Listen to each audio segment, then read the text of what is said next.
எல்லோரும் எப்படி இருக்கீங்க? நல்லா இருக்கீங்களா? இன்றைக்கி நம்ம வந்திருக்கிற இடம் பெங்களூரில் உள்ள லால்பாக். என்ன விசேஷம் அப்படின்னா, இண்டிபெண்டன்ஸ் டே ஒட்டி இங்கே மலர் கண்காட்சி வைக்கிறத சொல்லியிருந்தாங்க. அதனால நானும் என் அக்காவும் அவங்களோட பசங்க எல்லாரையும் கூட்டிகிட்டு போயாச்சு. உள்ளே இந்த மாதிரி எக்ஸிபிஷன் வச்சுருந்தாங்க. தேன், அப்புறம் வீட்டுக்குள்ளே வளர்க்குற செடிகள், இந்த மாதிரி நிறைய இருந்தது. வெளியே வந்த உடனே காய்கறி விதைகள், பழங்கள் விதைகள், நிறைய செடிகளும் இருந்தது. சின்ன பசங்களுக்கான டாய்ஸு, வீட்டுக்கு உபயோகமான பொருட்கள் இதெல்லாமே நிறைய இருந்தது. அப்புறம் நிறைய செடி வகைகள்லாம் இருந்தது. வீட்டுக்கு தேவையான டெக்கரேட்டிவ் ஐட்டம்ஸ் இதிலலாம் பெண்கள் கூட்டம் அதிகமாக இருந்தது. அப்புறம் கூடாரம்லாம் போட்டு நிறைய இந்த மாதிரி செடியை விற்றுட்ருந்தாங்க. இதை விலையை பார்க்கும்போது அதிகமாக தான் இருந்தது.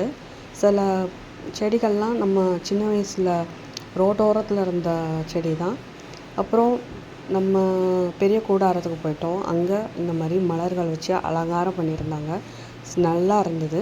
கூட்டம் சரியான கூட்டம். சாயந்தரம் 6 மணி ஆகிட்டு 6:30க்கு வெளியில் கேட்டு பூட்டிடுவாங்க அப்படின்றதுனால எல்லோரும் சீக்கிரமாக போங்க போங்கன்னு முன்னாடி அனுப்பிட்டே இருந்தாங்க. அதுக்கப்புறம் இந்த மரம், அதுக்கப்புறம் ராஜா, அதுக்கப்புறம் பெண்கள் வீரமாக இருந்து அவங்களெல்லாம் அலங்காரம் பண்ணி வச்சுருந்தாங்க. பார்க்கவே அழகாக இருந்தது. கூட்டம் சரியாக இருந்ததுனால வீடியோலாம் எடுக்க முடியல, ஃபோட்டோ மட்டும் தான் எடுக்க முடிஞ்சுது. இன்னொன்று ஒரு அலங்காரம் பண்ணியிருப்பாங்க. அதில் ஒரு சிலை மட்டும் உட்கார்ந்து வச்ச மாதிரி இருக்கும். அது ஃபோட்டோ மட்டும் தான் எடுக்க முடிஞ்சுது. நீங்கள் இதை விட்டீங்க, வர முடியல அப்படின்னா கவலைப்படாதீங்க. இது வருஷம் வருஷம் நம்ம ஊட்டியில் மலர் கண்காட்சி நடக்கிற மாதிரி இந்த இடத்துல கண்டிப்பாக நடக்கும்.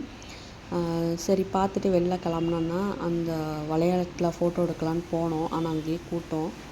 அந்த பீகாக்லேயும் நல்லா மலர் வச்சு சூப்பராக அலங்காரம் பண்ணியிருப்பாங்க. சரி கிளம்புவோம் அப்படின்ட்டு போகிற வழியில் இந்த பக்கெட்லேருந்து தண்ணி விடுற மாதிரி, பூக்கள் விழுற மாதிரி வச்சுருந்தாங்க. அடுத்து இந்த சுரக்காய் செடியெல்லாம் பார்க்கும்போது நம்ம ஊர் ஞாபகம் தான் வந்துச்சு. அங்கே தோட்டத்தில் வச்சுருக்கோம்.